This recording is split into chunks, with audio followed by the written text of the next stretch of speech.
السلام عليكم ورحمة الله وبركاته. إن الحمد لله والصلاة والسلام على المبعوث رحمة للعالمين إمامنا وقدوتنا محمد بن عبد الله صلى الله عليه وسلم وعلى آله وصحبه ومن تبعهم بإحسان إلى يوم الدين. أما بعد، فأعوذ بالله من الشيطان الرجيم. بسم الله الرحمن الرحيم. قال الله سبحانه وتعالى: إن لك في النهار سبحا طويلا. وقال نبينا الأمين صلى الله عليه وسلم عن أبي هريرة رضي الله تعالى عنه قال: كانت بنو إسرائيل تسوسهم الأنبياء كلما هلك نبي خلفه آخر. জমিয়ত সুবহানে আহলে হাদিস বাংলাদেশ কর্তৃক আয়োজিত আজকের এই কর্মী সম্মেলনের সম্মানিত সভাপতি, প্রধান অতিথি, বাংলাদেশ জমিয়তে আহলে হাদিসের সম্মানিত বিভিন্ন দায়িত্বশীল বৃন্দ, জমিয়ত সুবহানে আহলে হাদিসের কেন্দ্রীয় দায়িত্বশীল বৃন্দ এবং উপস্থিত জমিয়ত সুবহানে আহলে হাদিসের বিভিন্ন জেলা থেকে আগত কর্মীবৃন্দ, সাথে সুবহানকে অনুপ্রেরণা দেওয়ার জন্যে বাংলাদেশ জমিয়তে আহলে হাদিসের বিভিন্ন জেলা থেকে আগত নেতৃবৃন্দ, সকলকে ধন্যবাদ জানাচ্ছি আজকের এই প্রোগ্রামে স্বতঃস্ফূর্তভাবে অংশগ্রহণ করার জন্যে। সম্মানিত উপস্থিতি, জমিয়ত সুবহানে আহলে হাদিস এটি হলো আমাদের একটি প্রাণের সংগঠন। আমরা এই সংগঠনকে ভালোবাসি, সংগঠনের জন্য অর্থ এবং সময় ব্যয় করি এবং এই সংগঠনের কার্যক্রমকে ত্বরান্বিত করার জন্যে সার্বিক প্রচেষ্টা চালাই একমাত্র আল্লাহ রাব্বুল আলামিনের সন্তুষ্টি লাভের জন্যে।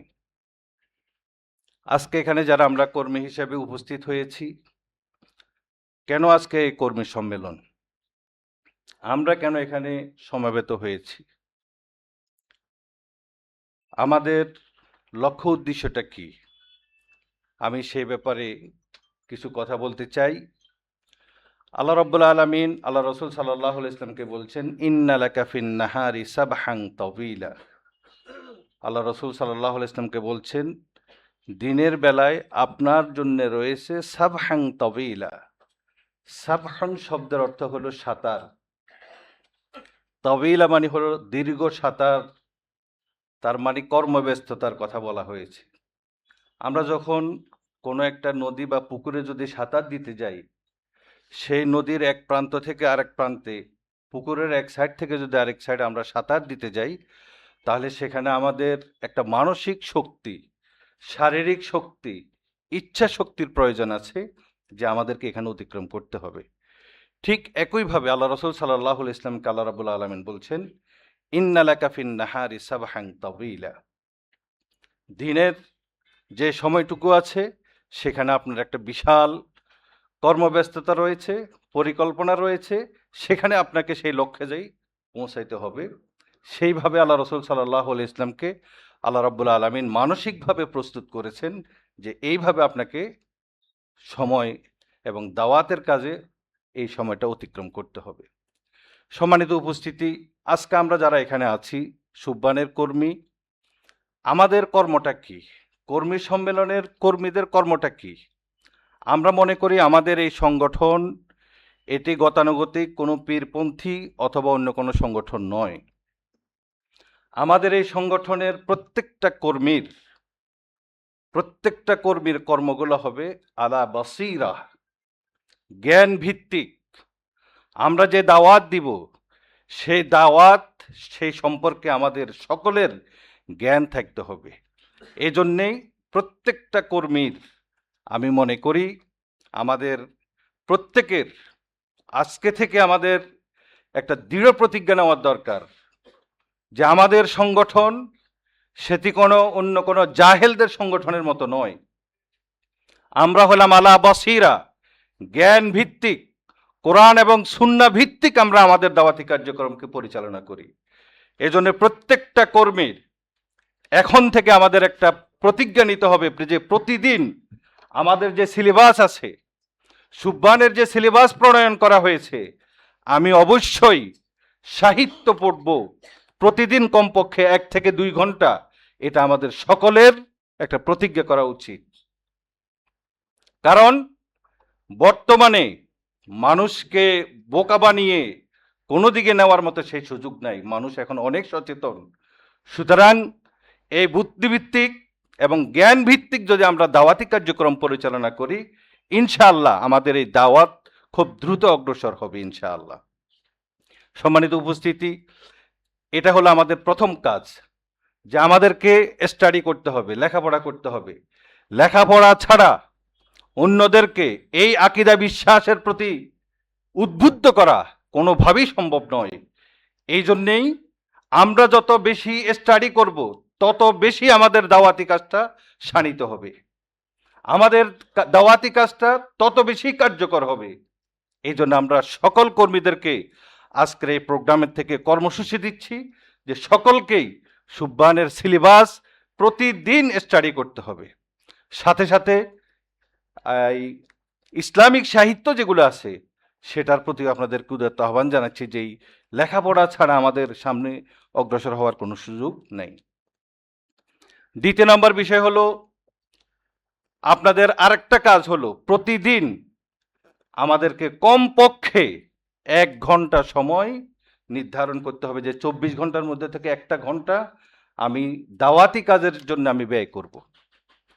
এটা যদি আমরা না পারি তাহলে আমাদের কার্যক্রম অগ্রসর হবে না।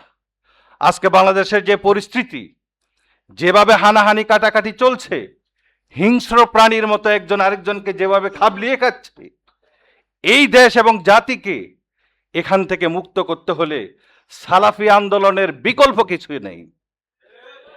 এজন্য সম্মানিত উপস্থিতি বলছি, এই বাংলাদেশের রাষ্ট্র এবং ধর্ম পুরোটাই নিরাপদ হলো একমাত্র সালাফিদের কাছে। সালাফি ছাড়া অন্য কারো কাছে দেশ এবং ধর্ম কোনোদিন নিরাপদ নয়। কারণ আমাদের সংগঠন, আমরা কোরআন এবং সুন্নাহ ছাড়া, আল্লাহ রাব্বুল আলামিনের আনুগত্য, রাসূলুল্লাহ সাল্লাল্লাহু আলাইহি ওয়াসাল্লামের নেতৃত্ব ছাড়া আমরা আর কারো কোনো নেতৃত্বকে আমরা মানি নিব না এবং মানি না। যার কারণে আল্লাহর আইন এবং রাসূলুল্লাহ সাল্লাল্লাহু আলাইহি ওয়াসাল্লামের এই সুন্নাহর অনুসরণ যত বেশি আমরা করতে পারবো, এই দেশের অবস্থা তত বেশি সফল হবে ইনশাআল্লাহ। আপনারা লক্ষ্য করেছেন আজকে সারা বাংলাদেশে সালাফিদের যেই আন্দোলনটা শুরু হয়েছে, আমরা শুধুমাত্র হয়তো আমরা মিটিং মিছিল করি নাই, কিন্তু আমাদের যে আন্দোলন, আমরা যে তাদের ভিতরে তাওহীদের বীজ ঢুকিয়ে দিতে পারছি, সারা দেশে আজকে যেভাবে আন্দোলন শুরু হয়েছে, আমরা আশা করছি ইনশাআল্লাহ আমাদের দাওয়াতি কাজ যত বেশি দ্রুত অগ্রসর হবে, তত বেশি বাংলাদেশের অবস্থা চেঞ্জ হবে ইনশাআল্লাহ। 5 আগস্টের মতো সর্ব জেলা থেকেই এই ধরনের আন্দোলন হবে, তখন সবাই এক বাক্যে সালাফিদের পক্ষে, সালাফি রাষ্ট্র গঠনের জন্য এইভাবে উদ্বুদ্ধ হয়ে দেশ এবং জাতির নেতৃত্ব দেওয়ার জন্য সালাফিদেরকে খুঁজে আবার এখানে দায়িত্ব দিবে ইনশাআল্লাহ। সুতরাং আমরা যদি দেশের পরিবর্তন চাই, সমাজের পরিবর্তন চাই, দাওয়াতি কাজ আমাদেরকে তত বেশি করতে হবে। বাংলাদেশের প্রতিটা শিক্ষা প্রতিষ্ঠানে আমাদের দাওয়াতি কার্যক্রমটাকে আরো বেশি গতিশীল করতে হবে। সম্মানিত উপস্থিতি, আল্লাহ রাসূল সাল্লাল্লাহু আলাইহি ওয়াসাল্লাম সহিহ বুখারীর যে হাদিসটি পাঠ করেছি, আল্লাহ রাসূল সাল্লাল্লাহু আলাইহি ওয়াসাল্লাম বলছেন, বানি ইসরাইলদেরকে নেতৃত্ব দিত নবীরাই, নবী ছাড়া অন্য কেউ তাদেরকে নেতৃত্ব দেয় নাই। কুল্লামা হালাকা নাবিয়ুন খালাফাহু আখার, যখনই একজন নবী মারা যেতেন তারপর আরেকজন নবী তার দায়িত্ব নিতেন।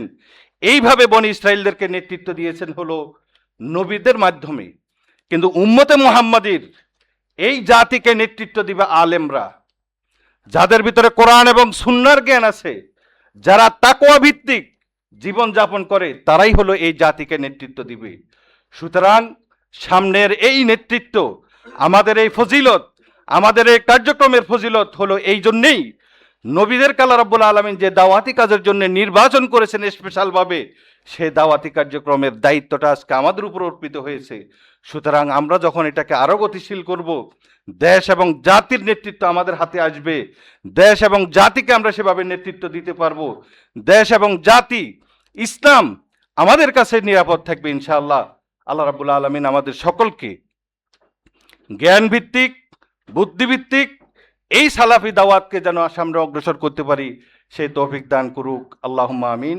সর্বশেষ কবি ফখরুলের একটা কবিতা বলি, নহে সমাপ্ত কর্মমোদের অবসর কোথায় বিশ্রামের, উজ্জ্বল হয়ে ফুটেনে আজও সুবিমল জ্যোতি তৌহিদের। আল্লাহ রাব্বুল আলামিন তৌহিদের জ্যোতিকে আরো বিস্ফোরিত করার জন্য আমাদেরকে তৌফিক দান করুক, আমিন। ওয়া আখির দাওয়ানা আনিল হামদুলিল্লাহি রাব্বিল আলামিন। আসসালামু আলাইকুম ওয়া রাহমাতুল্লাহ।